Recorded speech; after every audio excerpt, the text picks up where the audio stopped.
ఈరోజు విద్యార్థులు ఎంత బలంగా కనబడుతున్నప్పటికీ మానసికంగా చాలా బలహీనతతో ఉంటున్నారు. ఇందాక మీరు దాన్ని టచ్ చేశారు కూడా. అంటే ఏ చిన్న విషయాలకైనా ఆత్మహత్య చేసుకునేటటువంటి పరిస్థితి. ఇక్కడ పిల్లలందరూ ఒకటి గుర్తుపెట్టుకోవాలి, అనేక పరీక్షలు దేవుడు మనకు పెడతాడు, కానీ ఆ పరీక్షలు అద్భుతంగా రాసి జయించే శక్తి కూడా మనకిస్తాడు. నేను I'll give you an example from my life. 2019 I contested from అన్సీ. I last an election. చాలా మంది ఇప్పుడు తమ్ముడు అన్నట్టు they trolled me, but I knew I will again contest here. I will fight it. 5 years I will work hard. I will again contest here. I will win అనే లక్ష్యం పెట్టుకున్నాను. I dent bother. ఎవరేదో చెప్పారు, అసెంబ్లీలో చెప్పారు, కౌన్సిల్లో చెప్పారు, I never bother. I said this is my agenda, this is my goal.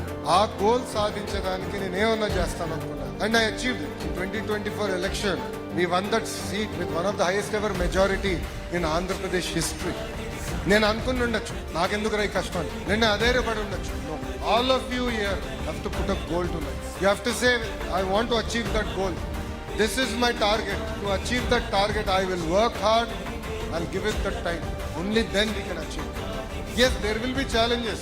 Road పైన వెళ్తే స్పీడ్ బ్రేకర్లు ఉండవా? అంతే కదా, కష్టాలు ఉంటాయి, కానీ అది అధిగమించుకునే శక్తి కూడా మనకు దేవుడు ఆ శక్తి మనకి ఇచ్చాడు.